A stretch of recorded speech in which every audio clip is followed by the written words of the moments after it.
ভক্তি সুধা সত্ৰ সন্ধানীৰ উদ্যোগত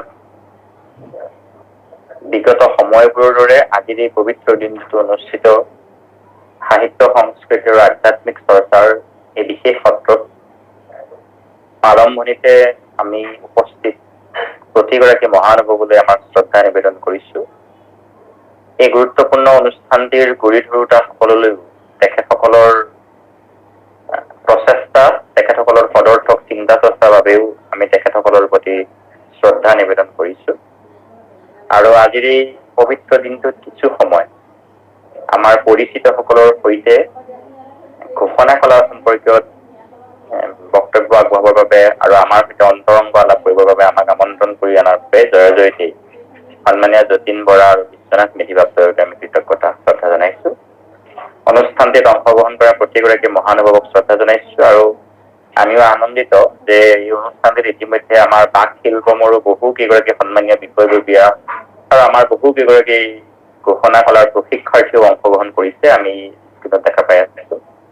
আমি আমাৰ সতীৰ্থসকলকো শ্ৰদ্ধাৰে আদৰণি জনাইছো। প্ৰশিক্ষাৰ্থী বহু কেইগৰাকীক আজি আকৌ পুনৰ লগ পাইছো।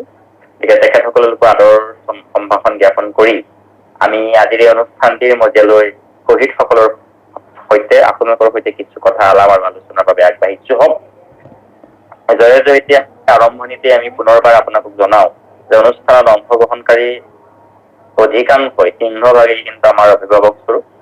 ইয়াৰে অধিকাংশৰ লগতেই আমি পৰিচিত আৰু একেলগে বহু সময়ত বহু ঠাইত বহু ক্ষেত্ৰত বহু মঞ্চত লগ হৈছো, কথা পাতিছো। গতিকে আপোনালোকৰ দৰে অগ্ৰজসকলৰ সৈতে এনে এটা বিষয় আলোচনাৰ বাবে মানসিকভাৱে আমি কিছু প্ৰস্তুতি নহয়। তথাপিতো অনুষ্ঠানটিৰ মৰ্যাদাপূৰ্ণ অনুষ্ঠানটিৰ পৰিক্ৰমাক সন্মান জনাই কিছু কথা দি আলাপ আলোচনাৰ প্ৰয়াস কৰিম। কিন্তু আমাৰ কথাখিনি স্বতঃসিদ্ধ নহয় বা আমাৰ কথাখিনি একমাত্ৰ সেই সিদ্ধান্ত নহয়। এই ঘোষণাও আমি আপোনালোকলৈকে আগবঢ়াইছো। কাৰণ প্ৰতিটো বাচিক কলাৰেই আছে বিশ্লেষণ আৰু পৰিৱৰ্তনৰ নতুন নতুন ইংগিত। শব্দৰ যে আমি আজন্ম প্ৰেমিক, শব্দৰ প্ৰেম আৰু শব্দৰ প্ৰতি থকা দায়বদ্ধতাই আচলতে ভক্তি সুধা সত্ৰক সন্ধানী সত্ৰক আজি ইমান দিনে একত্ৰিত কৰি ৰাখিছে। ইয়াত মানুহৰ ছবিবোৰতকৈ, মানুহৰ সান্নিধ্য স্পৰ্শবোৰতকৈ, মানুহৰ বাহ্যিক ৰূপটোৰ দেখাপতকৈ কেৱল কৰ্ণপটে শব্দই ক্ৰিয়া কৰি আছে।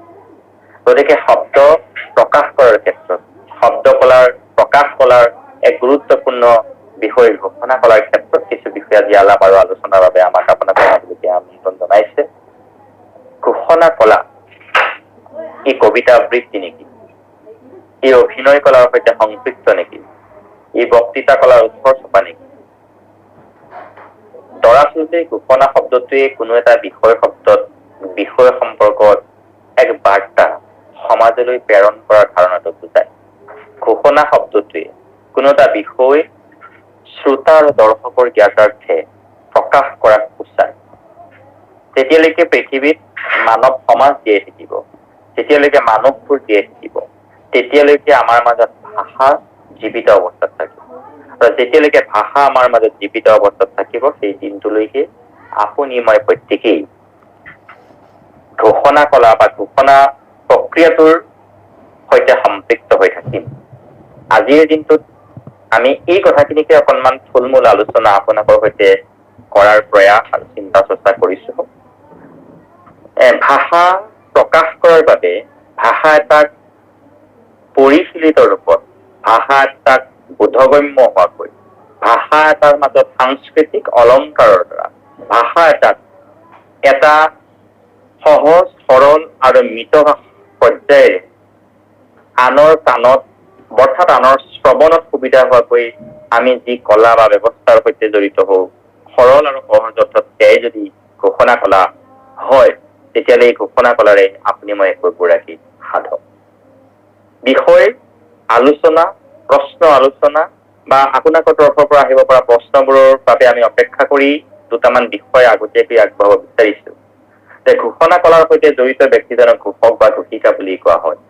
ঘোষণা কলা কাহানিও আবৃত্তি নহয়, ঘোষণা কলা বক্তৃতা নহয়, ঘোষণা কলা অভিনয় নহয়, ঘোষণা কলাত গায়ক গায়কী প্ৰকাশ নাপায়, বৰঞ্চ ঘোষণা কলা নিজে এক স্বতঃসিদ্ধ একক কলা।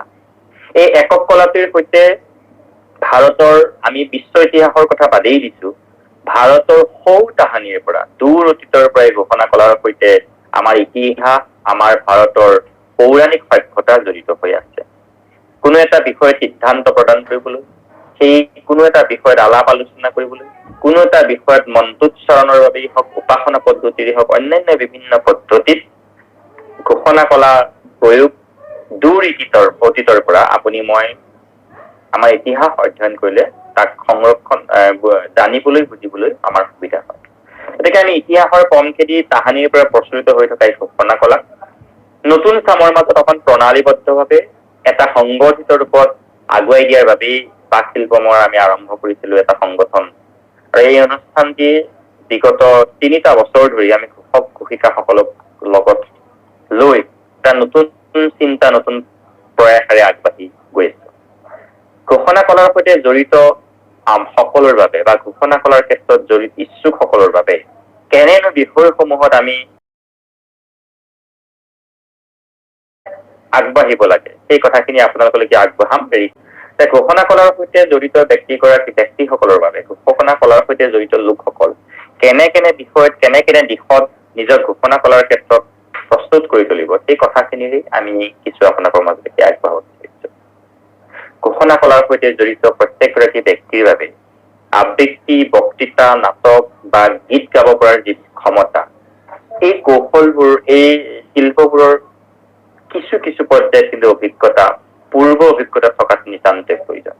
কাৰণ আপোনাৰ ঘোষণা কলাক সাৰ্থক ৰূপে উপস্থাপন কৰিবৰ বাবে কোনো ক্ষেত্ৰত আপুনি এগৰাকী গায়ক, কোনো ক্ষেত্ৰত আপুনি এগৰাকী আবৃত্তিকাৰ, কোনো ক্ষেত্ৰত আপুনি এগৰাকী খুব ভাল সুন্দৰ বক্তা হোৱাটো নিতান্তই প্ৰয়োজন। প্ৰথম পৰ্যায়তে আপুনি মই ঘোষক হিচাপে নিজক উপস্থাপন কৰিবলৈ যোৱাৰ আৰম্ভণিতেই আপুনি মই কিন্তু কিছু অংশ হলেও, কিঞ্চিতভাৱে হলেও আবৃত্তি, অভিনয়, বক্তৃতা বা গীত গায়ক এনেকুৱা ধৰণৰ কিছু কলাৰ সৈতে নিজক কলাৰ সাধনাৰ সৈতে যুক্ত হৈ থকাটো অত্যন্ত প্ৰয়োজনীয় বিষয়। দ্বিতীয়তে, ঘোষণা কলাৰ সৈতে যিসকল ব্যক্তি আমি জড়িত হব বিচাৰো, পেছাদাৰীভাৱেই হওক বা নিচাগতভাৱেই হওক, আমি যদি এগৰাকী সাৰ্থক অৰ্থাৎ দৰ্শকে আদৰি লব পৰা, দৰ্শকে আগ্ৰহেৰে ৰৈ থাকিব পৰা, আমাৰ কথা শুনিবলৈ ৰৈ থকা এটা পৰ্যায়লৈকে নিজক উন্নীতকৰণ কৰাব বিচাৰো, তেতিয়াহ'লে আমাৰ কাৰণে অত্যন্ত গুৰুত্বপূৰ্ণ বিষয়টি হৈছে প্ৰেম আৰু আগ্ৰহ, আন্তৰিকতা আৰু শ্ৰদ্ধা। অৰ্থাৎ এই কলাটোৰ সৈতে, এই বিষয়বস্তুটোৰ সৈতে আপুনি মই নিজক জড়িত কৰাবৰ বাবে আপোনাৰ মোৰ অন্তত তীব্ৰ আগ্ৰহৰ প্ৰয়োজন হয়। বিষয়টোক আপুনি মই ভাল পাব লাগিব, বিষয়টোৰ প্ৰতি আপোনাৰ মোৰ অন্তত আন্তৰিকতাৰ সৃষ্টি হব লাগিব। আৰু ঘোষণা কলা, কথা কোৱাটো যে এক অনন্য কলা, এটা সুন্দৰ বাচিক কলা হয়, সেই ভাৱনাটো নিজৰ মনত সংকৃষ্ট কৰি তুলিব লাগিব। যিদৰে এগৰাকী গায়কে মঞ্চত গীত পৰিৱেশন কৰাৰ আগত এই কলাটোৰ প্ৰতি তেওঁ প্ৰেমত পৰে, এগৰাকী সফল অভিনেতা হবলৈ যিদৰে এজন ব্যক্তিয়ে অভিনয় কলাটোৰ প্ৰতি আগ্ৰহী হব লাগিব, অন্তৰত তাৰ প্ৰতি আন্তৰিকতা থাকিব লাগিব, এই চৰ্তটো প্ৰত্যেকটো কলাৰ সৈতে জড়িত ব্যক্তিৰ কাৰণে অত্যন্ত গুৰুত্বপূৰ্ণ বিষয়। ঘোষণা কলাৰ কাৰণে আপুনি প্ৰস্তুত হোৱাৰ প্ৰথম পৰ্যায়টোতেই আপোনাৰ বা মোক প্ৰয়োজন হব খুব সুন্দৰকে আপুনি মই জানিব লাগিব যে এই বিষয়টো আমাৰ কাৰণে কিমান প্ৰিয় হৈ পৰিছে। ই হৈছে ঘোষণা কলাৰ সৈতে জড়িত প্ৰত্যেকজন ব্যক্তিৰ বাবে প্ৰথম আৰু গুৰুত্বপূৰ্ণ চৰ্ত। ঘোষণা কলাৰ সৈতে জড়িত হব বিচৰা ব্যক্তিসকলৰ বাবে ইয়াৰ পিছৰ পৰ্যায়টোতে আপুনি মই সাজু হব পৰা পৰ্যায়টোত আপুনি মই আটাইতকৈ গুৰুত্বপূৰ্ণভাৱে জড়িত হব লাগিব, চিনি পাব লাগিব যে ঘোষণা কলাৰ ক্ষেত্ৰত আপোনাৰ মোৰ বাবে প্ৰয়োজনীয় অংগসমূহ কি। আমাৰ শৰীৰৰ বাগেন্দ্ৰিয় ঘোষণা কলাৰ সৈতে জড়িত হোৱা অংগসমূহৰ এক প্ৰথম আৰু গুৰুত্বপূৰ্ণ। বাগেন্দ্ৰিয় বুলি কোৱাৰ লগে লগে আমাৰ নাসিকা, ওঠ, দাঁত, জিভা, তালু, শ্বাসনলী, গলকো, এই বাগেন্দ্ৰিয়ৰ এই অংগকেইটা ঘোষণা কলাৰ ক্ষেত্ৰত জড়িত সকলৰ কাৰণে অত্যন্ত গুৰুত্বপূৰ্ণ অংগ। এই অংগকেইটাৰ আটাইকেইটা অংগ যাতে স্বাভাৱিক অৱস্থাত থাকে, আটাইকেইটা অংগ যাতে নিৰোগী সুস্থ হৈ থাকে, এয়া ঘোষক এজনৰ কাৰণে অত্যন্ত প্ৰয়োজনীয় আৰু গুৰুত্বপূৰ্ণ বিষয়। আৰু এই অংগকেইটাক উন্নীতকৰণ কৰিবৰ বাবে, অংগকেইটাক ঘোষণা কৰাৰ ক্ষেত্ৰত উপযোগী কৰি তুলিবৰ বাবে প্ৰত্যেকজন ব্যক্তিয়ে ইয়াৰ বাবে নিতান্তই কৰিবলগীয়া এটা বিষয় হব, সেই বিষয়টোৱে হৈছে সাধনা, ব্যায়াম। আমি যদি একেবাৰে সহজ আৰু সৰল অৰ্থত ক'ব বিচাৰো যে আপুনি মই কিন্তু ঘোষণা কৰাৰ ক্ষেত্ৰত জড়িত হবৰ বাবে আমি ব্যায়াম কৰাটো, বাগেন্দ্ৰিয়ৰ যিটো স্বৰ সাধনা, এই সাধনা কৰাটো আমাৰ কাৰণে অত্যন্ত গুৰুত্বপূৰ্ণ বিষয়। বাগেন্দ্ৰিয় যদি আপোনাৰ মোৰ ঘোষণা কৰাৰ কাৰণে উপযুক্ত হৈছে বুলি আপুনি মই ভাবো, বা ইয়াক উপযুক্ত কৰিব পৰাৰ কাৰণে যদি আপুনি মই প্ৰয়াস আৰু প্ৰযত্ন কৰিছে, তেতিয়াহ'লে দ্বিতীয় স্তৰত আপুনি ঘোষণা কৰাৰ বাবে আগবাঢ়িবলৈ হলে প্ৰথমে আপোনাক মোক লাগিব এটা ভঁৰাল, এটা শকত-আবত, নতুকা, শক্তিশালী ভঁৰাল, আৰু সেই ভঁৰালটো হব লাগিব শব্দৰ ভঁৰাল।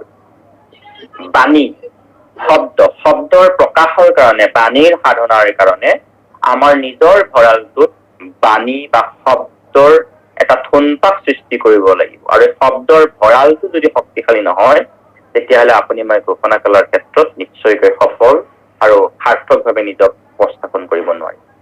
ঘোষণা কৰাৰ কাৰণে যিসকল সন্মানীয় ব্যক্তি, যিসকল আমি জড়িত হব বিচাৰো বা আগ্ৰহ প্ৰকাশ কৰিব বিচাৰো, শব্দৰ সাধনা কিন্তু ঘোষণা কৰাৰ এক প্ৰাৰম্ভিক আৰু গুৰুত্বপূৰ্ণ শব্দ হব। গতিকে শব্দৰ ভঁৰালটো টনকিয়াল কৰিবৰ বাবে আপুনি মই গুৰুত্বপূৰ্ণভাৱে কৰিবলগীয়া দুটা কাম আছে। প্ৰথম কামটো হৈছে চকুৰে অধ্যয়ন, দ্বিতীয় কামটো হৈছে কৰ্ণৰে কাণেৰে শ্ৰৱণ। আনৰ কথা আপুনি মই শুনিব লাগিব, আৰু গ্ৰন্থ অধ্যয়ন, অভিধান অধ্যয়ন আপোনাৰ মোৰ বাবে অত্যন্ত প্ৰয়োজন আৰু গুৰুত্বপূৰ্ণ ঘোষণা কৰাৰ ক্ষেত্ৰত। যদিহে আপুনি মই শব্দৰ ভঁৰালটো টনকিয়াল কৰি লৈছো, যদিহে আপোনাৰ মোৰ শব্দৰ ভঁৰালটোত শব্দবোৰ গোট খাইছে, জমা হৈছে, তেতিয়াহ'লে আপুনি মই বাগেন্দ্ৰিয়ৰ সাধনাৰে লাহে লাহে কথা কোৱাৰ কৌশল আৰু প্ৰয়োগ সম্পৰ্কে নিজক প্ৰস্তুত কৰি ল'ব লাগিব। ইয়াৰ পিছৰ পৰ্যায়টোতে আহিব ভাষাৰ সঠিক ব্যৱহাৰ। কুশলীতাতে আমি দৰ্শকৰ সৈতে সংযোগ স্থাপন কৰিবৰ বাবে আমি কথিত ভাষাৰে সদায় দৰ্শকৰ লগত সংযোগ স্থাপন কৰিব লাগিব। ঘোষণা কৰাৰ ক্ষেত্ৰত জড়িত ব্যক্তিসকলৰ কাৰণে আমি শব্দৰ ভঁৰাল আৰু বাগেন্দ্ৰিয় যদি সঠিকভাৱে ভাবো যে পৰ্যাপ্ত পৰিমাণৰ এটা পৰ্যায়লৈকে আমি লৈ যাব পাৰিছো, তেতিয়াহ'লে ইয়াৰ পিছতে আমাৰ কাৰণে প্ৰয়োজনীয় বিষয়টো হৈছে ভাষাৰ চৰ্চা আৰু ব্যৱহাৰ। কাৰণ বাণীৰ ক্ষেত্ৰত বাণীৰ সাধনাৰ ক্ষেত্ৰত অত্যন্ত গুৰুত্বপূৰ্ণ বিষয়টো হৈছে ভাষাৰ ব্যৱহাৰ বা চৰ্চা।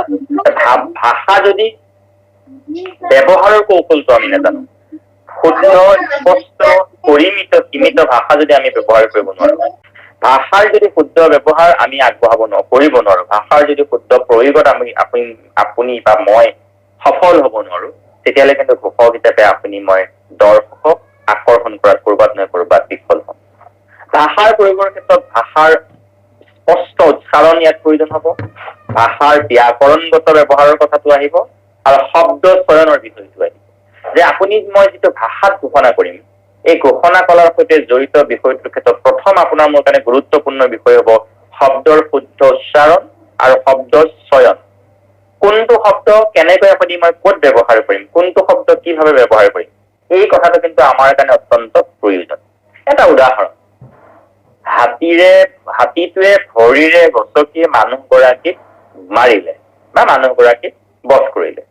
এই শব্দটো যদি আমি বাক্যটো যদি আমি কওঁ, হাতীটোৱে ভৰিৰে গছকি মহিলাগৰাকীক বধ কৰিলে, এই বাক্যটোত এটা গুৰুত্বপূৰ্ণ ভুল আছে। এই গুৰুত্বপূৰ্ণ ভুলটো কি কোনোবাই কব নেকি? মই বাক্যটো আকৌ কৈ দিছো, আপোনালোকক প্ৰশ্ন সুধি আপোনালোকৰ যে মানে যোগ্যতা পৰীক্ষা কৰিছো বুলি যাতে কোনো নাভাবে। কৃষ্ণ ইয়াতে ভৰিৰে নালাগে নেকি? ভৰিৰে শব্দটো নালাগে নেকি? সুন্দৰ সুন্দৰ সুন্দৰ সুন্দৰ পুতুল চন্দ্ৰ বাপলে আমি ধন্যবাদ জনাইছো। মানুহৰ গছকা কামটো ভৰি বা ঠেঙৰ দ্বাৰাই হব। গতিকে যিহেতু হাতীয়ে গছকি মাৰিলে বুলি কৈছে, তাতেই বাক্যটো শুদ্ধ, ইয়াত ভৰি বা ঠেং শব্দটো কেতিয়াও প্ৰয়োগ নহয়। ইয়াৰ পিছত আমি আৰু সচৰাচৰ যিটো ভুল কৰো ভাষা এটাৰ শব্দ চয়নৰ ক্ষেত্ৰত, পিছত আৰু পাছত। পিছত শব্দটো কাৰ ক্ষেত্ৰত ব্যৱহাৰ হয়, পাছত শব্দটো কাৰ ক্ষেত্ৰত ব্যৱহাৰ, এইটো আমাৰ বহুতৰে মনত এইটোক লৈ আমাৰ সংশয় সৃষ্টি হয়। সহজ সৰল ভাষাত যদি আমি কওঁ, পিছত শব্দটো যদি ব্যৱহাৰ হয়, মোৰ পিছত বেৰখনত দুটা জাপি ওলমি আছে। পিছত বেক, মোৰ পিছফালে, মই উদাহৰণটোৰ কাৰণে জাপি দুটা পিছফালে ওলোৱাই মই ৰাখি দিছো। ইয়াত সদায় পিছত শব্দটো ব্যৱহাৰ হব, আৰু পাছত শব্দটো সময়ৰ ক্ষেত্ৰত ব্যৱহাৰ হব। 9 বজাৰ পাছত আপোনাৰ ঘৰলৈ মই যাম। 9 বজাৰ পাছত আপোনাৰ ঘৰলৈ যাম। গতিকে পিছত আৰু পাছত শব্দ দুটাৰ আমাৰ ঘোষণা কলাৰ ক্ষেত্ৰত জড়িত সকলৰ কাৰণে অত্যন্ত গুৰুত্বপূৰ্ণ বিষয়। যে মই এটা মাত্ৰ উদাহৰণ আপোনালোকলৈকে আগবঢ়াব বিচাৰিছো। আজিৰ এই গুৰুত্বপূৰ্ণ অনুষ্ঠানৰ সন্মানীয় বন্তি প্ৰজ্বলক শ্ৰীযুত বিশ্বনাথ মেধি বাবুলৈ আমি শ্ৰদ্ধাঞ্জলি জ্ঞাপন কৰিলো। অভিধানত যদি চোৱা যায়, শ্ৰদ্ধাঞ্জলি শব্দটোৰ অৰ্থ হৈছে শ্ৰদ্ধা জ্ঞাপন কৰা। কিন্তু বন্তি প্ৰজ্বলন কৰি থকা মানুহ এজন জীৱিত হৈ আছে। আমি শ্ৰদ্ধাঞ্জলি শব্দটো সাধাৰণতে যিগৰাকী ব্যক্তি কায়িকভাৱে আমাৰ মাজৰ পৰা গুচি যায় সেই ক্ষেত্ৰত সাধাৰণতে আমি ব্যৱহাৰ কৰো, নহয় নে? গতিকে বিশ্বনাথ মেধি বাবুলৈ আমি শ্ৰদ্ধাঞ্জলি জ্ঞাপন কৰাটো যদি কৈছো, তেতিয়াহ'লে ইয়াত শ্ৰদ্ধাঞ্জলিটো ব্যৱহাৰগতভাৱে ভুল হৈ থাকিব। ইয়াত শ্ৰদ্ধা শব্দটো প্ৰয়োগ হ'ব। ঠিক তেনেদৰে আমি আমাৰ ঘোষণা কলাৰ ক্ষেত্ৰত বহু ঠাইত বিভিন্ন ক্ষেত্ৰত এটা শব্দ শুনিবলৈ পাওঁ যে নমস্কাৰ, শ্ৰদ্ধাৰ ভক্তি সোধা সত্ৰ সন্ধানীৰ আজিৰ এই গুৰুত্বপূৰ্ণ অনুষ্ঠানৰ সন্মানীয় সঞ্চালক মহোদয়। ইয়াতে আমি শ্ৰদ্ধাৰ শব্দটো বা মাননীয় শব্দটো সঞ্চালকৰ জ্ঞাতাৰ্থে আগবঢ়াইছিলো। কিন্তু শ্ৰদ্ধাটো আমি প্ৰথমতে কৈ দিয়াৰ পিছত আমি অন্যান্য অনুষ্ঠানখিনিৰ নাম কৈ দিলো। এতিয়া শ্ৰদ্ধাটো সঞ্চালকৰ কাৰণে কলো নে অনুষ্ঠানটোৰ কাৰণে কলো, ইয়ে শ্ৰোতাৰ মাজত এটা বিভ্ৰান্তি সৃষ্টি কৰে। শ্ৰদ্ধা, মাননীয় আদি শব্দবোৰ ব্যক্তিৰ ক্ষেত্ৰত প্ৰযোজ্য হয়, অনুষ্ঠানৰ ক্ষেত্ৰত কেতিয়াও প্ৰযোজ্য নহয়। আৰু এটা শব্দ আমি কব পাৰো উন্মোচক আৰু উদ্বোধন। গ্ৰন্থ এখন উদ্বোধন কৰিব নে উন্মোচন কৰিব? কাৰ্যালয় এটা উন্মোচন কৰিব নে উদ্বোধন কৰিব? সাংস্কৃতিক সন্ধিয়া উন্মোচন কৰিব নে উদ্বোধন কৰিব? এই উন্মোচন আৰু উদ্বোধক ঘোষণা কলাৰ ক্ষেত্ৰত জড়িত ব্যক্তিসকলৰ বাবে খুব প্ৰয়োজনীয় এই দুটা শব্দ। এই দুটা শব্দ যদি আমি উত্তৰটো আগবঢ়াও, সাধাৰণতে গ্ৰন্থ এখন উন্মোচন হয়, সাংস্কৃতিক সন্ধ্যাৰ মঞ্চটো উদ্বোধন হয়, সভা উদ্বোধন হয়। গতিকে আমি ইয়াক এনেকেই তুলনা কৰিব পাৰো যে মূৰ্ত বস্তুৰ ক্ষেত্ৰত উন্মোচন হব আৰু অমূৰ্ত বা বিমূৰ্ত বস্তুৰ ক্ষেত্ৰত উদ্বোধন শব্দটো প্ৰয়োগ হয়। গতিকে ভাষাৰ শুদ্ধ ব্যৱহাৰ, এই উচ্চাৰণো শুদ্ধ হব লাগিব। আমাৰ বহু ঠাইত খ-টো খ বুলি উচ্চাৰণ কৰে, কোনোবা ঠাইত হ-টো হ বুলি উচ্চাৰণ কৰে। এই হ-টো খ, হ-টো হ, হ-টো হ, এই উচ্চাৰণসমূহৰ ক্ষেত্ৰতো ঘোষক এজনৰ কাৰণে কিন্তু অত্যন্ত গুৰুত্বপূৰ্ণ বিষয়। ইয়াৰ পিছতে ভাষাৰ ব্যৱহাৰৰ ক্ষেত্ৰত ঘোষক এজনৰ কাৰণে মন দিবলগীয়া, গুৰুত্ব দিবলগীয়া আন এটা বিষয় হৈছে শব্দ চয়ন। শব্দ চয়ন শব্দটোৰ সহজ সৰল অৰ্থ হৈছে যে প্ৰাসংগিকতাৰ ওপৰত নিৰ্ভৰ কৰি উপযুক্ত শব্দৰ যথাযথ প্ৰয়োগ বা ব্যৱহাৰ। আমি কলো যে শ্ৰদ্ধাঞ্জলি শব্দটো অৰ্থ হল শ্ৰদ্ধা জ্ঞাপন, কিন্তু আমি জীৱিত ব্যক্তি এজনৰ ক্ষেত্ৰত শ্ৰদ্ধাঞ্জলি শব্দটো প্ৰয়োগ কৰিব নোৱাৰো, সাধাৰণতে নকৰো। শ্ৰদ্ধাঞ্জলি শব্দটো আমি প্ৰয়াত হোৱা মৃত ব্যক্তি এজনৰ ক্ষেত্ৰত প্ৰয়োগ কৰো। ঠিক সেইদৰে বিদেহ আত্মা নে বিদেহী আত্মা, আমাৰ পৰম্পৰাগতভাৱে সচৰাচৰভাৱে আমি বিদেহী আত্মা শব্দটো ব্যৱহাৰ কৰো, কিন্তু প্ৰকৃত শুদ্ধ শব্দটো হয় বিদেহ আত্মা। বিদেহ, যি দেহৰ পৰা আত্মা আঁতৰি যায়। গতিকে শব্দ চয়নৰ ক্ষেত্ৰতো যে প্ৰকৃত গুৰুত্বপূৰ্ণ আৰু প্ৰাসংগিক শব্দসমূহৰ ব্যৱহাৰ কৰাটো ঘোষণা কলাৰ ক্ষেত্ৰত জড়িত প্ৰত্যেকজন ব্যক্তিৰ কাৰণে কিন্তু অত্যন্ত গুৰুত্বপূৰ্ণ আৰু প্ৰাসংগিক বিষয়। সেই শব্দৰ যেতিয়া আমাৰ ভাষাৰ ব্যৱহাৰৰ সম্পৰ্কত যদি আপুনি মই আগবাঢ়িব বিচাৰো, তেতিয়াহ'লে এইটো একেবাৰে সত্য আৰু শুদ্ধ কথা যে এদিনত বা এটা প্ৰক্ৰিয়াত বা এটা ব্যৱস্থাত আপুনি মই কেতিয়াও ভাষাৰ শুদ্ধ চৰ্চা কৰিব পাৰিম বা কৰিছে বুলি ভাবিব নোৱাৰো। ইয়াৰ বাবে আপুনি মই এটা নিৰন্তৰ প্ৰক্ৰিয়াত সাধনা কৰিব লাগিব। নিৰন্তৰভাৱে এই প্ৰক্ৰিয়াটোৰ সৈতে আপুনি মই জড়িত হৈ থকাটো খুবেই গুৰুত্বপূৰ্ণ আৰু দৰকাৰী বিষয়। ভাষাৰ ব্যৱহাৰৰ সমান্তৰালভাৱেই ঘোষকজনৰ বাবে আন এটা প্ৰয়োজনীয় বিষয় হব ঘোষকজনৰ ব্যক্তিত্ব। পৃথিৱীৰ প্ৰত্যেকটো বিষয়তে আপুনি মই সদায় এটা কথা উপলব্ধি কৰো যে কলাৰ ক্ষেত্ৰত যেতিয়া কলাটো পৰিবেষ্ট কলা হয়, মানে প্ৰদৰ্শনমুখী যেতিয়া কলা হয়, কলাৰ ক্ষেত্ৰত নান্দনিকতা এক গুৰুত্বপূৰ্ণ বিষয়, অৰ্থাৎ বিউটিফুল, সুন্দৰ, সৌন্দৰ্যশালী হোৱাটো প্ৰয়োজন। গতিকে ঘোষক এজনৰ ব্যক্তিত্বটো তেওঁৰ কথাত প্ৰকাশ পাব, ঘোষক এজনৰ মানসিক চিন্তাটো তেওঁৰ কথাত প্ৰকাশ পাব, ঘোষক এজনৰ শাৰীৰিক ভাষাটো তেওঁৰ কথাৰ মাজত দৰ্শক আৰু শ্ৰোতাই গ্ৰহণ কৰিব। গতিকে ঘোষণা কলাৰ সৈতে জড়িত ঘোষক এজনে নিজৰ যিটো ব্যক্তিত্ব, এই ব্যক্তিত্বটো যিমান পৰ্যায়লৈকে পায় সুন্দৰ, নিকা আৰু পবিত্ৰ কৰি ৰখাটো প্ৰয়োজন। অৰ্থাৎ ঘোষকজন অত্যন্ত সংস্কাৰী হোৱাটো খুবেই দৰকাৰ। কাৰণ আপুনি অনুষ্ঠান এটাত ঘোষণা কৰি আপুনি বিষ্ণুপ্ৰসাদ ৰাভা দিৱসৰ এটা অনুষ্ঠান কৰি আছে, তাত ৰাভাৰ কৃতিত্বৰ বিষয়ে কৈ আছে, ব্যক্তিত্বৰ বিষয়ে কৈ আছে, কিন্তু ৰাভাৰ ব্যক্তিত্বৰ কৃতিত্বৰ কথা কৈ থকাৰ পৰ্যায়ৰ সময়ত আপোনাৰ যদি কুকৃতি আপোনাৰ শ্ৰোতাসকলে জানে, বা মোৰ যদি, মই ঘোষক হিচাপে অনুষ্ঠানটো আদৰিছো, মোৰ যদি এটা খুব বেয়া অতীত আছে, বা মোৰ যদি স্বভাৱ খুব সুন্দৰ নহয়, মই যদি ভাল নহয়, অৰ্থাৎ মোৰ ব্যক্তিত্বত, মোৰ ব্যৱহাৰিক জীৱনটোত, মোৰ ঘৰুৱা জীৱনটোত বা মোৰ পৰিয়াল কেন্দ্ৰিক জীৱনটোত যদি নান্দনিকতা নাই, তেতিয়াহ'লে মই ঘোষক হবলৈ আগ নবঢ়াই শ্ৰেয়। কাৰণ দৰ্শকে, শ্ৰোতাই আমাক তেতিয়াহে গ্ৰহণ কৰিব যেতিয়া আমি যত সম্ভৱ নিকা আৰু সুৰুচিপূৰ্ণ সম্পন্ন হৈ থাকিব পাৰিম।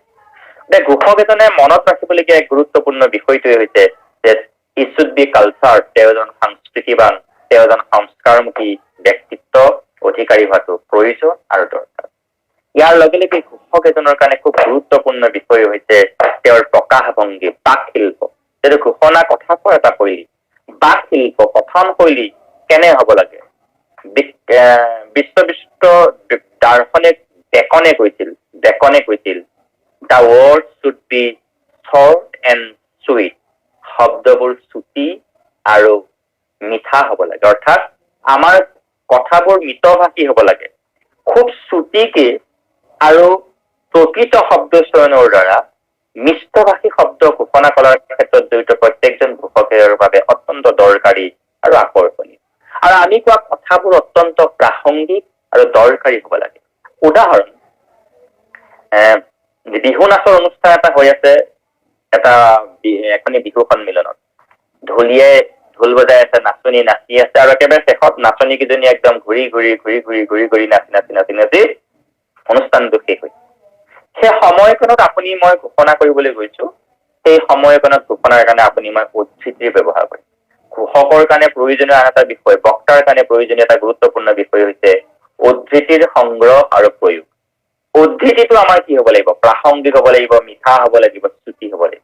নাচনীয়ে ঘূৰি ঘূৰি অনুষ্ঠান সামৰিছে, আপুনি মই সেইকণত ঘোষণা কৰিম, আপুনি মই কৈ দিব পাৰো, উঘা তৈ চকুৰি ঘূৰেও সমনীয়া, উঘা তৈ চকুৰি ঘূৰে, আমাৰে নাচনী নাচিব ধৰিলে, পখিলা উৰা দি উৰে, পখিলা উৰা দি উৰে।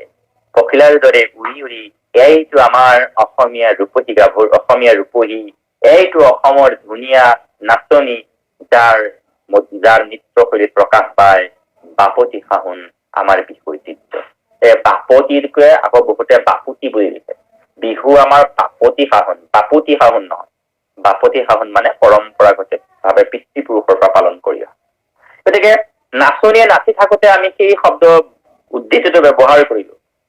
এই উদ্ধৃতিটো ব্যৱহাৰ কৰাৰ সময়ত আমাৰ এটা কথা মনত ৰখা প্ৰয়োজন যে বিষয় জ্ঞান কিন্তু সুস্পষ্ট হব লাগিব। ঘোষক এজনৰ কাৰণে, ঘোষণা কলাত জড়িত হোৱা ব্যক্তি এজনৰ কাৰণে বিষয় জ্ঞান অত্যন্ত প্ৰয়োজন। কাৰণ আপোনাক মোক কেৱল এটা নিৰ্দিষ্ট অনুষ্ঠানতে সদায় ঘোষণা কৰিবলৈ নামাতে। আপোনাক মোক শিক্ষক দিৱসৰ কাৰ্যসূচীটো ঘোষক হিচাপে আমন্ত্ৰণ কৰিব পাৰে, আপোনাক মোক ৰাস উৎসৱৰ কাৰ্যসূচীটো ঘোষক হিচাপে আমন্ত্ৰণ কৰিব পাৰে, আপোনাক মোক বিষ্ণুপ্ৰসাদ ৰাভা দিৱসতো ঘোষক হিচাপে অংশগ্ৰহণ কৰিবলৈ, অনুষ্ঠান পৰিচালনা কৰিবলৈ আমন্ত্ৰণ কৰিব পাৰে, আপোনাক মোক চৰকাৰী চাইকেল বিতৰণ কাৰ্যসূচীটো আমন্ত্ৰণ কৰিব পাৰে, আপোনাক মোক গণৰাজ্য দিৱস বা স্বাধীনতা দিৱসৰ কাৰ্যসূচী পৰিচালনাৰ বাবে আমন্ত্ৰণ কৰিব পাৰে। গতিকে আমি এতিয়াও এজন ঘোষকে নিৰ্দিষ্ট এটা স্ক্ৰিপ্ট তৈয়াৰ কৰি এটা বিষয় অকমান জানি তেওঁ ঘোষণাৰ কাৰণে আগবঢ়া অনুচিত যদি তেওঁ পেছাদাৰী ভাৱে বা খুব ঘোষণা কলাক তেওঁৰ জীৱনৰ এক নিচা আৰু পেছা হিচাপে গ্ৰহণ কৰে। বিষয়বস্তুৰ জ্ঞান, শিক্ষক দিৱসলৈ গলে সৰ্বেপল্লী ৰাধাকৃষ্ণদেৱৰ সম্পৰ্কে আপুনি মই জনাটোৰ প্ৰয়োজন। ৰাসোৎসৱৰ ঘোষণা কৰিবলৈ গলে আপুনি মই বৃন্দাবনখনক জানিব লাগিব, শৰতৰ চন্দ্ৰাৱলীক জানিব লাগিব, অনংগকালী ৰাসৰ বিষয়ে জানিব লাগিব, আপুনি মই ব্ৰজধামৰ গোপীসকলৰ প্ৰেম বিৰহৰ কথাও জানিব লাগিব। আপুনি মই যদি বিহু উৎসৱলৈকে যাওঁ তেতিয়াহ'লে বিহুৰ ঐতিহ্য আৰু বৈশিষ্ট্য জানিব লাগিব, বিহুৰ গীতৰ যোজনা, বিহু গীতসমূহৰ বিষয়ে জানিব লাগিব, তাত ব্যৱহৃত বাদ্যযন্ত্ৰখিনি সম্পৰ্কত অভিজ্ঞতা থাকিব লাগিব, তাত ব্যৱহৃত অলংকাৰ, আহাৰ্য, সাজ পোছাকৰ বিষয়ে জানিব লাগিব। অৰ্থাৎ বিষয়বস্তুৰ জ্ঞানত পূৰ্ণতা কিন্তু আমাৰ কাৰণে অত্যন্ত প্ৰয়োজনীয় আৰু দৰকাৰী বিষয়। ঘোষণা কলাৰ ক্ষেত্ৰত জড়িত ব্যক্তি এজনৰ বাবে। ঘোষণা কলাৰ ক্ষেত্ৰত জড়িত ব্যক্তি এজনৰ বাবে প্ৰয়োজনীয় আন গুণাৱলীৰ ভিতৰত এক গুৰুত্বপূৰ্ণ গুণাৱলীটো হৈছে আত্মনিয়ন্ত্ৰণ আৰু কষ্ট সহিষ্ণুতা। অৰ্থাৎ আমি আত্মনিয়ন্ত্ৰণৰ কৌশল সুন্দৰভাৱে ঘোষণা কলাৰ ক্ষেত্ৰত জড়িত ব্যক্তিসকলৰ বাবে এক গুৰুত্বপূৰ্ণ আৰু প্ৰাসংগিক বিষয় হৈছে যে আমি নিজক নিয়ন্ত্ৰণ, আত্মনিয়ন্ত্ৰণ আমাৰ কাৰণে অত্যন্ত গুৰুত্বপূৰ্ণ আৰু সহনশীলতা আমি যিকোনো বিষয়তে আমাৰ ধৈৰ্যক গুৰুত্ব দি আমাৰ সহনশীল গুণটো প্ৰকাশ কৰিব পাৰিব লাগিব। কাৰণ আমাৰ এটা প্ৰবচন আছে যে অসমৰ মানুহ বেছি আৱেগিক, অসমৰ মানুহ বেছিকৈ আৱেগিক হয়। গতিকে ঘোষক এজন কিন্তু সদায় আৱেগ বৰ্জিত হ'ব লাগিব। তেওঁ আনন্দ কৰিব, তেওঁ স্ফূৰ্তি কৰিব, কিন্তু আৱেগৰ পৰ্যায়টো তেওঁ কেতিয়াও পাৰ হৈ যাব নালাগিব। গতিকে আমি সদায় এইটো কথা মনত ৰখা প্ৰয়োজন যে ঘোষক এজনে অনুষ্ঠান এটা যেতিয়া পৰিচালনা কৰি থাকিব, ঘোষণা কলাৰ সৈতে যেতিয়া তেওঁ জড়িত হৈ থাকিব, সেই সময়ছোৱাত তেওঁ আৱেগ নিয়ন্ত্ৰণৰ কৌশলটোত কিন্তু নিজক জড়িত কৰাৰ ক্ষেত্ৰত বাৰুকৈ নিজক প্ৰস্তুত কৰি তুলিব লাগিব। ইয়াৰ লগে লগে কষ্ট সহিষ্ণুতা বা সহনশীলতাটো খুবেই প্ৰয়োজন হ'ব। কাৰণ আমি ঘোষণা কলা এটা অনুষ্ঠান কৰিবলৈ যাম, তাত বিভিন্ন প্ৰকাৰৰ আমি উদ্যোক্তাসকলৰ মাজত বিভিন্ন চিন্তাৰ মানুহ পাম, দৰ্শকৰ মাজত বিভিন্ন চিন্তাৰ মানুহ পাম। আপুনি মই কথা কৈ আছো, দৰ্শকৰ মাজৰ পৰা কোনোবা এজনে চিঞৰিব, তোৰ কথা আমি কথা শুনিবলৈ অহা নাই, গান গাওঁ, আৰ্টিষ্ট উলিয়াই দিয়ে। কেতিয়াবা উদ্যোক্তাসকলে এজনো আপোনাক মোক কবলৈ আহিব পাৰে, আপুনি কথা নকব বা মোৰ এইটো কাম আগত দিয়ক, মোৰ অনুষ্ঠানটো আগুৱাই দিয়ক, মোৰ কামখিনি আপুনি কৰি দিয়ক। এই সকলোখিনি ক্ষেত্ৰত অত্যন্ত কৌশলপূৰ্ণভাৱে আত্মনিয়ন্ত্ৰণ কৰিব পৰা কৌশল লাগিব। কোনোবাই খং উঠোৱা কথা কব, খংটো নিয়ন্ত্ৰণ কৰিব পৰা কৌশল লাগিব। কোনোবাই আপোনাক সমালোচনা কৰিব, সমালোচনাটো গ্ৰহণ কৰিব পৰা আপোনাৰ এটা কৌশল প্ৰয়োজন। ঘোষণা কলাৰ ক্ষেত্ৰত জড়িত আন এক গুৰুত্বপূৰ্ণ বিষয় হৈছে নিৰপেক্ষতা। এটা একক আধুনিক নৃত্য প্ৰতিযোগিতা অনুষ্ঠিত হৈ আছে, তাত 50 গৰাকী প্ৰতিযোগী তালিকাখন আপোনাক উদ্যোক্তাসকলে আগবঢ়াইছে আৰু তাৰ ভিতৰত অনুষ্ঠান চলাই গৈ আছে। 12 জন প্ৰতিযোগী নাচিছে, তেনেকুৱাতে 23 নম্বৰৰ প্ৰতিযোগী গৰাকী আহি আপোনাৰ লগত কথা পাতিছে, কথা পাতি অনুৰোধ কৰিছে যে মোক অকণ আগুৱাই দিয়ক, মোৰ কণমানি শিশু, মই মানে খুব সৰু অভিভাৱক আহিছে বোলে, মোৰ ছোৱালীজনী 23 নম্বৰ আছে, তাইক অকণ আগুৱাই দিয়ক। আপুনি মানুহগৰাকীৰ কথা শুনি যদি তেওঁক আগুৱাই দিছে, তেতিয়াহ'লে ঘোষকৰ ক্ষেত্ৰত ই এটা চূড়ান্ত ভুল হ'ব। আৰু প্ৰত্যেকজন ঘোষকে এইটো কথা জনা প্ৰয়োজন যে আমি অনুষ্ঠানটো উদ্যোক্তাসকললৈ প্ৰকাশ কৰিম, অনুষ্ঠানটোক উদ্যোক্তাসকলক প্ৰতিনিধিত্ব কৰিম, কিন্তু আমি কেতিয়াও সিদ্ধান্ত গ্ৰহণ নকৰো।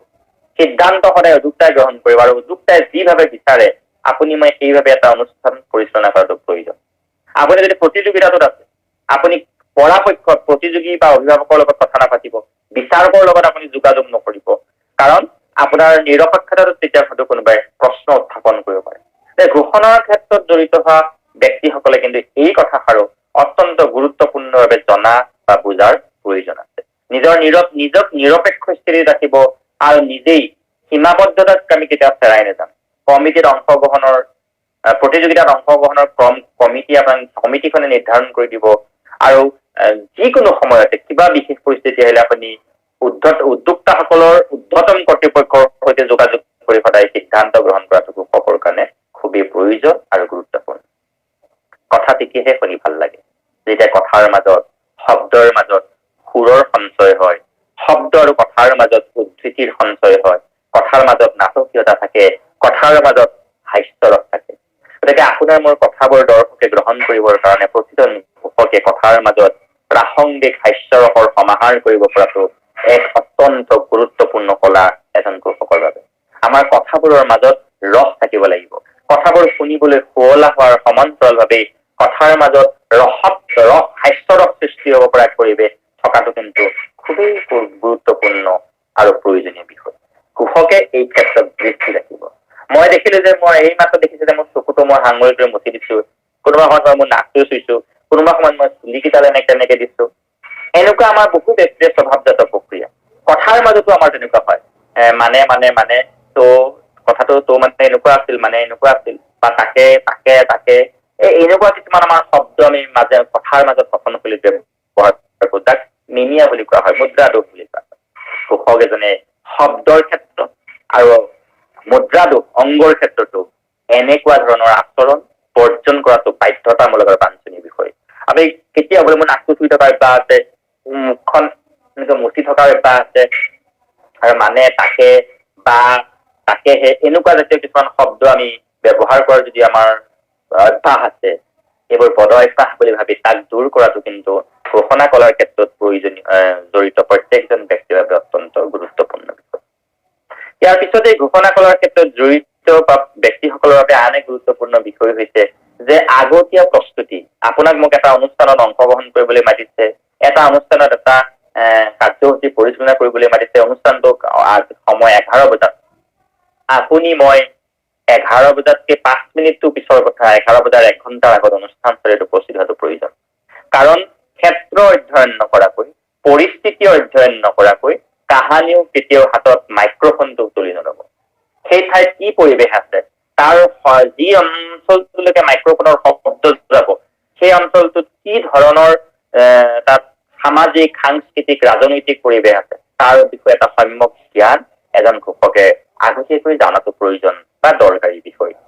সমান্তৰালভাৱে যে অনুষ্ঠানটোত কি কি কাৰ্যসূচী হ'ব, বোলে অনুষ্ঠানটোত প্ৰথমে বন্তি প্ৰজ্বলন হ'ব, আপোনাৰ চোৱাটো দৰকাৰ যে মঞ্চত বন্তি গছি আছে দেখিছো, কিন্তু বন্তি জ্বলাবলৈ মেচ কাঠিটো আছে নে নাই, বন্তিত তেল আৰু শলিতাৰ ব্যৱস্থা আছে নাই, ঘোষক হিচাপে সেইটো আপোনাৰ দৰকাৰ।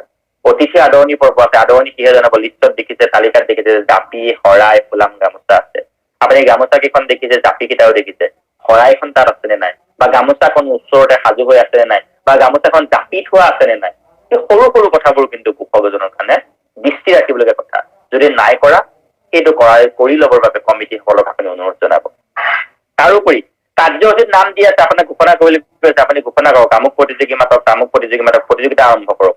প্ৰতিযোগিতা বা অনুষ্ঠান এটা আৰম্ভ কৰাৰ আগত প্ৰত্যেকজন ঘোষকে অন্তত 5টা, একাধিকভাৱে থকা 5টা অনুষ্ঠান সাজু হৈ আছে নে নাই, আপুনি প্ৰতিযোগিতাৰ ক্ষেত্ৰত 5 গৰাকী প্ৰতিযোগিতাত সাজু হৈ আছে নে নাই, সেইটো কিন্তু জনাটো ঘোষক এজনৰ কাৰণে খুব গুৰুত্বপূৰ্ণ প্ৰয়োজনীয় বিষয়। এইখিনি আগতীয়া প্ৰস্তুতিৰ এক গুৰুত্বপূৰ্ণ বিষয়, যিটো ঘোষণা কলাৰ লগত জড়িত ব্যক্তি এজনৰ কাৰণে অত্যন্ত গুৰুত্বপূৰ্ণ হয়। ইয়াৰ পিছতে ঘোষণা কলাৰ আগতীয়া প্ৰস্তুতিত আমাৰ কাৰণে এটা দৰকাৰী বিষয় হৈছে যে আমাক আৰু দৰ্শকৰ মাজত সংযোগ স্থাপন কৰিবলগীয়া বিষয়টোৱে হৈছে মাইক্ৰফোন আৰু লাউড স্পীকাৰ। যে আপুনি আপোনাৰ অনুষ্ঠানটো কৰিবলৈ গৈ প্ৰথমেই তাত মাইক্ৰফোনৰ যিজন অপাৰেটৰ থাকিব, তেওঁৰ লগত এটা বন্ধুত্বপূৰ্ণ সম্পৰ্ক কৰি ল'ব। যিদৰে কমিটিৰ বিষয়ববীয়াসকলৰ সৈতে আপুনি মই এটা বন্ধুত্বপূৰ্ণ সম্পৰ্ক কৰি ল'ব লাগে, তদনুৰূপভাৱে মাইক্ৰফোনৰ দায়িত্বত থকা ব্যক্তিসকলৰ লগতো তেনেকুৱা এটা সম্পৰ্ক কৰি ল'ব।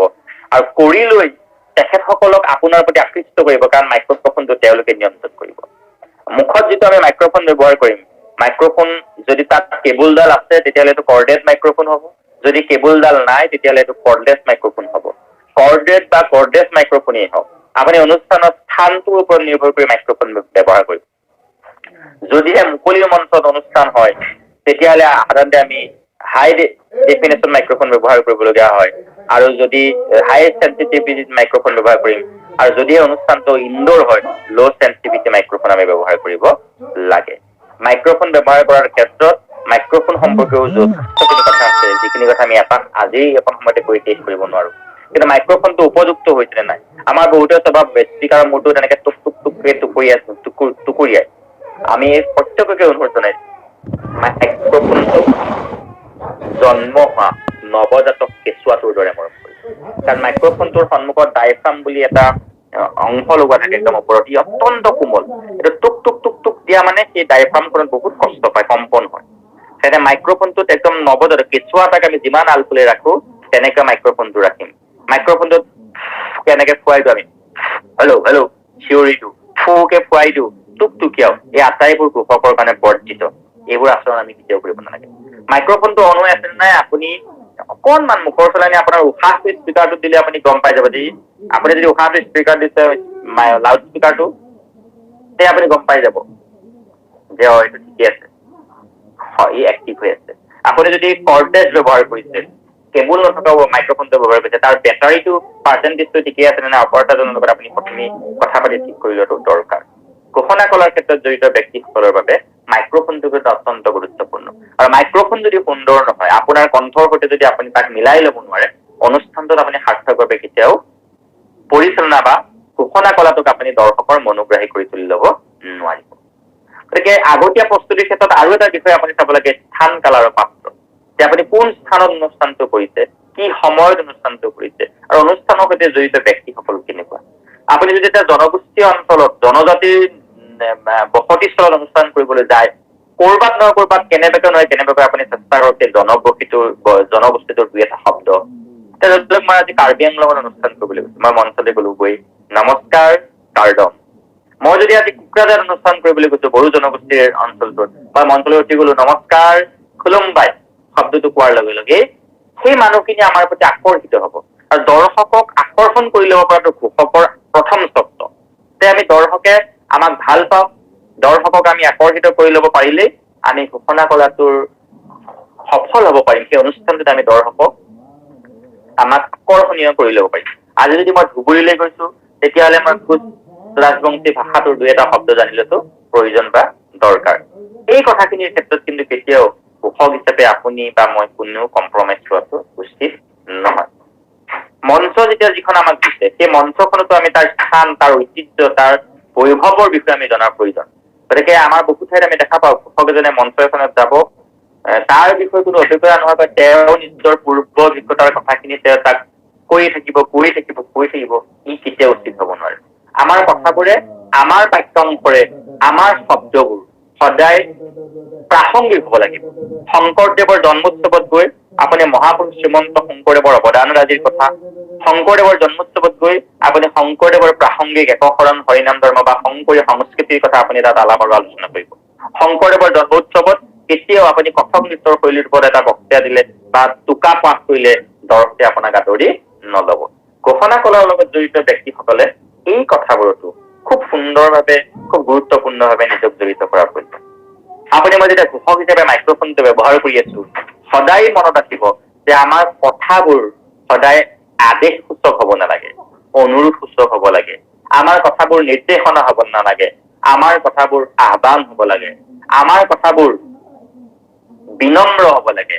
আমাৰ কথাবোৰত শুনি যাতে মানুহে ভাল গম পায় যে মানুহজন অত্যন্ত নম্ৰ আৰু ভদ্ৰ মানুহ।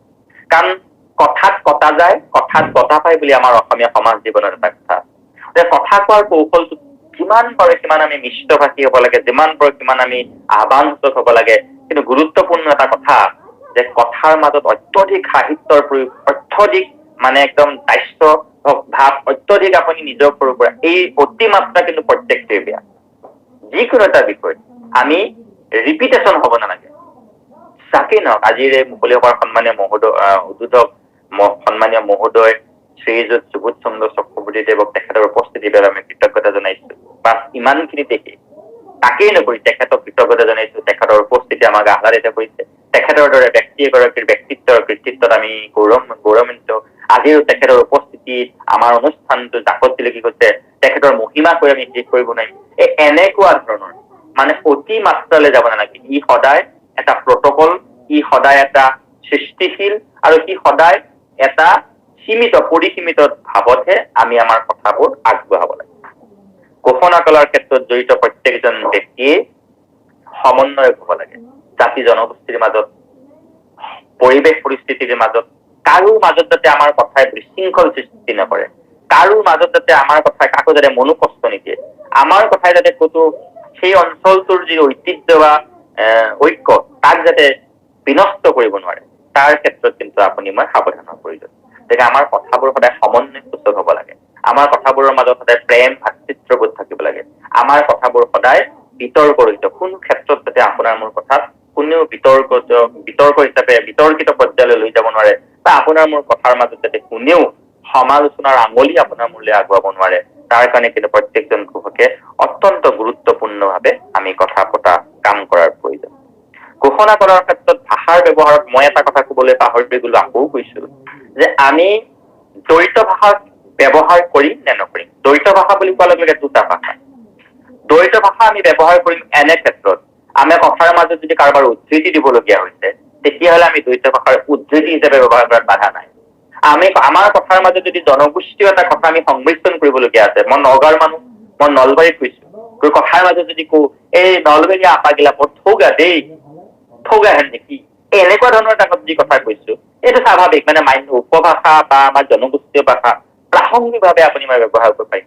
কিন্তু এনেকুৱাকে দ্বৈত ভাষা ব্যৱহাৰ নকৰিব। উদাহৰণ যদি বুজাইছো যে আমি এবাৰ পুৰস্কাৰ বিতৰণী কাৰ্যসূচীলৈকে আগবাঢ়িছো, আৰু আজি ইতিমধ্যে অনুষ্ঠিত হৈ যায় বক্তৃতা প্ৰতিযোগিতাৰ ফলাফল ঘোষণা কৰিম আৰু বিজয়ী প্ৰতিযোগীসকলক পুৰস্কাৰ গ্ৰহণ কৰিবলৈ মঞ্চলৈ আমন্ত্ৰণ জনাইছো। আজি অনুষ্ঠিত বক্তৃতা প্ৰতিযোগিতাত ফাৰ্ষ্ট পজিশ্যন পাইছে শ্ৰী গকুল চন্দ্ৰ বৰুৱাদেৱে। আজি অনুষ্ঠিত প্ৰতিযোগিতাত ছেকেণ্ড প্ৰাইজ পাইছে ফণীধৰ পাঠক। আজি অনুষ্ঠিত বক্তৃতা প্ৰতিযোগিতাত থাৰ্ড প্ৰাইজ পাইছে কেশৱ গগৈ। এই যে আমি গোটেই কথাখিনি অসমীয়াত কলো, কিন্তু third prize, second position, first prize এইকেইটা আকৌ ইংৰাজী কলো। এনেকুৱা ধৰণৰ চিঠি ভাষাৰ ব্যৱহাৰ আমাৰ ঘোষণা কলাক কিন্তু আকৰ্ষণীয় কৰি তুলিব নোৱাৰে। দ্বিতীয় কথা, ঘোষণা কলাৰ সৈতে জড়িত ব্যক্তিসকলৰ বাবে এক গুৰুত্বপূৰ্ণ বিষয়টোৱে হৈছে যে প্ৰাসংগিক আৰু প্ৰয়োজনীয়ভাৱে আপুনি টোকা প্ৰস্তুত কৰি ল'ব। আপোনাৰ কথাৰ মাজত যাতে ড্ৰপিং নকৰে। আপুনি কথা এটা কৈ আছিল, আপুনি কবিতা এটা কৈ আছিল, মানুহেই মানুহ বিনে নাই কৰা ভুলতো এনেকুৱা হবলৈ নিদিব। আপোনাৰ যদি কবিতাৰ শাৰীটো মুখস্থ নাই, যদি আপুনি এইটো নাজানে, তেতিয়াহ'লে নহব। আৰু পৰাপক্ষত স্ক্ৰিপ্ট ৰেডি কৰি আপুনি নিজক অনুষ্ঠানটোৰ কাৰণে সাজু কৰাটো খুব প্ৰয়োজনীয়। আৰু স্ক্ৰিপ্ট ৰচনা কৰোঁতে সদায় চাব যে মোৰ ভঁৰালত বহুত শব্দ আছে, বহুত সাহিত্য আছে, মই যিমান পাৰো সিমান সাহিত্য ঢালিম। সিমানখিনি যদি আপুনি চিন্তা কৰো, দৰ্শকে আপোনাক মোক কিন্তু আদৰি ল'ব নোৱাৰিব। মানে অতি চালাকিৰ গলাই ফাঁচি বুলি যিদৰে অসমীয়াত কয়। আৰু এটা কথা, আমাৰ ঘোষণাৰ মাজত অসমীয়া কবিতা, নাটকৰ সংলাপ, গীতৰ কলি, ফকৰা যোজনা, এনেকুৱা ধৰণৰ ডাকৰ বচন, এইবোৰ যদি ব্যৱহাৰ কৰিব পাৰো, দৰ্শকে কিন্তু আমাক আদৰি লয়। খালি গুৰুত্বপূৰ্ণ কথা, শ্বৰ্ট এণ্ড চুইট হ'ব লাগে, কথাবোৰ চুটি হ'ব লাগে আৰু সুন্দৰ হ'ব লাগে। কুশক এজনে মঞ্চ ব্যৱহাৰৰ ক্ষেত্ৰতো কিছু জ্ঞান থকাৰ প্ৰয়োজন। আমি বহু অনুষ্ঠানত দেখো কুশক এজনে মঞ্চত যোগদান কৰে, অনুষ্ঠান কৰিবলৈ আগবাঢ়ি গৈ তেওঁ মাইক্ৰফোনটো লৈ গোটেই মঞ্চখন ঘূৰি ফুৰে। স্থিতপ্ৰজ্ঞ হ'ব লাগে। আপোনাৰ শৰীৰটোৱে অভিনয় কৰি যাব, কিন্তু এই অভিনয় স্বভাৱ সিদ্ধ হ'ব লাগে, অভিনয় প্ৰাসংগিক আৰু গ্ৰহণযোগ্য হ'ব। আপোনাৰ মন গ'ল বুলি মঞ্চখনত দৌৰি নুফুৰিব, মন গ'ল বুলি মঞ্চখনত ঘূৰি নুফুৰিব, মন গ'ল বুলি মঞ্চখন গোটেইখন আপোনাৰ সম্পত্তি বুলি ভাবি নল'ব। আপোনাক যিমানখিনি পৰ্যায়লৈ আপোনাৰ ব্যক্তিত্বটোৱে অনুমতি দিয়ে, সিমান পৰ্যায়লৈকে আপুনি খোজ দিব, সিমান পৰ্যায়লৈকে আপুনি লৰচৰ কৰিব, সিমান পৰ্যায়লৈকে আপুনি মঞ্চখন ব্যৱহাৰ কৰিব। আৰু খালী ঠাইত এইটো যে প্ৰেজেন্স অফ মাইণ্ড, আকস্মিক বুদ্ধি কিন্তু ঘোষকৰ কাৰণে খুবেই প্ৰয়োজন। আপুনি স্ক্ৰিপ্ট লিখি লৈ গৈছে, স্ক্ৰিপ্টৰ মতে কেতিয়াবা অনুষ্ঠান নহবও পাৰে। আপুনি ঘোষণা কৰি আছে, সেই সময়ত কাৰেণ্টটো গুচি গ'ল, জেনেৰেটৰটো আহিব, সেইখন সময়ত ৰ'ব লাগিব, দৰ্শকক এই বিৰতিৰ পিছত আকৌ আগৰ পৰ্যায়লৈ লৈ যাব লাগিব। তাৰ কাৰণে আকস্মিক বুদ্ধি আপুনি কি প্ৰয়োগ কৰিব, তাৰ কাৰণে ঘোষকজনে নিজৰ কৌশল লাগিব। কিছুমান স্কিল আমাৰ ঘোষণা কলাৰ ক্ষেত্ৰত জড়িত প্ৰত্যেকজন ব্যক্তিৰ কাৰণে অত্যন্ত প্ৰয়োজনীয় আৰু গুৰুত্বপূৰ্ণ বিষয়। গতিকে ঘোষণা কলাৰ ক্ষেত্ৰত জড়িত প্ৰত্যেকজন ব্যক্তিয়ে আমি এইকেইটা কথা, ইয়াৰ যথেষ্ট বিষয় আছে। এটা দিনত, এটা ক্লাছত, এটা সময়ত আমি আপোনাক গোটেই কথাখিনি কৈ শেষ কৰিব নোৱাৰো। আমি সদ্যহতে প্ৰাৰম্ভিক পৰ্যায়ত যিখিনি কথা আমাৰ মনলৈ আহে বা আমি জানিব বা আমি আলোচনা কৰিব লাগে, এই কথাবোৰকে আমাৰ চিন্তাৰ তৰফৰ পৰা আপোনালোকলৈকে আগবঢ়াইছো। শব্দৰ যিটো স্বৰ, কণ্ঠত যিটো স্বৰ, এই কণ্ঠস্বৰটো কেতিয়াও আমি সদায় ৰেইজিং টনত ক'ব লাগে। মানে কি, মোৰ কথাটো ডাউন ফলত তেনেকে সদায় ওপৰত থাকিব লাগে, কথাবোৰ সদায় ওপৰত ক'ব লাগে। মই কৈছো কিন্তু মোৰ কথাটো তললৈ, এইটো নহয়। কথাবোৰ ৰেইজিং টন, আমাৰ শব্দটো যাতে আকাশলৈ উৰি যোৱা, তলৰ পৰা ওপৰলৈ যোৱা এৰোপ্লেনখনৰ দৰে হ'ব লাগে। আৰু শব্দবোৰৰ মাজত এটা স্বৰৰ লয় থাকিব লাগে। ইয়াৰ কাৰণে এটা উদাহৰণ, আমাৰ পুখুৰীত, পানীৰ পুখুৰী এটা যদি আপুনি চপৰা এটা মাৰি দিয়ে, তেতিয়া দেখা পাব যে পুখুৰীত এটা পানীৰ ঢৌ সৃষ্টি হৈছে। চপৰাটো মাৰিবা, চাৰিওফালে বৃত্তাকৃতি হৈ এটা ঢৌ সৃষ্টি হয়। আমাৰ কথাবোৰ এই ঢৌ খেলা, পানীত ঢৌ খেলাৰ দৰে আমাৰ কথাৰ সুৰবোৰ হ'ব লাগে, শব্দবোৰ হ'ব লাগে। ঢৌ খেলাৰ দৰে আমাৰ কথাৰ প্ৰকাশ ভংগীবোৰ হ'ব লাগে। এই কথাবোৰ ঘোষণা কলাৰ ক্ষেত্ৰত জড়িত প্ৰত্যেকজন ব্যক্তিৰ বাবে প্ৰয়োজনীয় আৰু মনত ৰাখিবলগীয়া বিষয়। কোনোবাটো কথা আমি বিলম্বিতলৈ কম, কোনোবাটো কথা মধ্যলৈ কম, আৰু খুব কম কথাহে কিন্তু আমি দ্ৰুতলৈ কম। সাধাৰণতে ঘোষণা কলা বিলম্বিত আৰু মধ্যলৈ, এই দুটা লৈতে আমি ঘোষণা কলাটোক ৰাইজৰ সন্মুখলৈ উপস্থাপন কৰো। গতিকে ঘোষণা কলাটো খুব সুন্দৰ আৰু প্ৰাসংগিক কৰি তুলিবৰ বাবে ঘোষকৰ ওপৰত অত্যন্ত গুৰুত্বপূৰ্ণ দায়িত্ব হৈছে সঠিক সাধনা, সঠিক চৰ্চা, বিষয়বস্তুৰ ওপৰত জ্ঞান, শব্দ সঞ্চয়, শব্দ ভঁৰাল আৰু মাইক্ৰফোনৰ সঠিক ব্যৱহাৰ, উপস্থিত বুদ্ধিৰ প্ৰয়োগ, এই আটাইকেইটা বিষয় কিন্তু ঘোষণা কলাৰ লগত জড়িত প্ৰত্যেকজন ব্যক্তিৰ বাবে খুবেই দৰকাৰী আৰু গুৰুত্বপূৰ্ণ। এই গুৰুত্বপূৰ্ণ কথাখিনি কি, আমি আমাৰ চেণ্টাৰে বা আমাৰ ব্যৱহাৰিক জীৱনৰ অভিজ্ঞতাৰে এই কথাখিনিকেই আজিৰ এই পবিত্ৰ দিনটোত আমি আপোনালোকলৈকে আগবঢ়াইছো। গতিকে আমি ভাবো আকৌ কওঁ যে আমি কোৱা কথাখিনি স্বতঃসিদ্ধ নহয়, শেষ নহয়, আৰু আজি কোৱা কথাখিনিতেই যে গোটেই ঘোষণা কলাৰ বিষয়টো আমি আপোনালোকে আগবঢ়াব পাৰিম সেয়াও সম্ভৱ নহয়। আমি যেতিয়া ঘোষণা কলাৰ প্ৰশিক্ষণ পাতো 5 দিন 7 দিন সময় লাগে এটা বিষয়ৰ ওপৰত ছাত্ৰ ছাত্ৰী প্ৰশিক্ষাৰ্থীসকলক ওচৰলৈ লৈ যাবৰ বাবে। গতিকে আজিৰ দিনটোত অকণমান সময় আপোনালোকে আমাৰ আগবঢ়াইছে, অকণমান সময় আপোনালোকৰ সৈতে কথা পাতিবৰ বাবে আমন্ত্ৰণ কৰি আনিছে। কথা পাতি ভাল পোৱা মানুহখিনিৰ সৈতে আমি অকণ সময় বহিছো। প্ৰায় যথেষ্ট সংখ্যক 100ৰ ওপৰৰ অংশগ্ৰহণকাৰী অহা যোৱা কৰি থকা দেখা পাইছো। এই কথা ভাল পোৱা মানুহখিনিৰ সৈতে যে অকণ সময় পাৰ কৰিছো, এয়াই আমাৰ কাৰণে পৰম আহ্লাদৰ বিষয়। আৰু ঘোষণা কলাৰ সম্পৰ্কত এক প্ৰাৰম্ভিক বিষয় আপোনালোকলৈকে আগবঢ়াইছো একদম আৰম্ভণি পৰ্যায়ত। এতিয়া যিহেতু অন্তৰংগ আলাপ বুলি আপোনালোকে অনুষ্ঠানটো আয়োজন কৰিছে, নিশ্চয় আয়োজকসকলে চাগে ইয়াৰ পিছত আলাপৰ এটা অনুষ্ঠান থাকিব। গতিকে মই এইখিনি কথাকে আপোনালোকলৈকে আগবঢ়াই আমাৰ অনুষ্ঠানটি ইমান আন্তৰিকতাৰে শ্ৰৱণ কৰা শতাধিক শ্ৰোতালৈকে কৃতজ্ঞতা আৰু শ্ৰদ্ধা জ্ঞাপন কৰিছো। আয়োজকসকলৰ প্ৰতি আমি পুনৰবাৰ সশস্ত্ৰ প্ৰণিপাত জনাই আমাৰ বক্তৃতা অনুষ্ঠান ইমানতে সামৰিছো।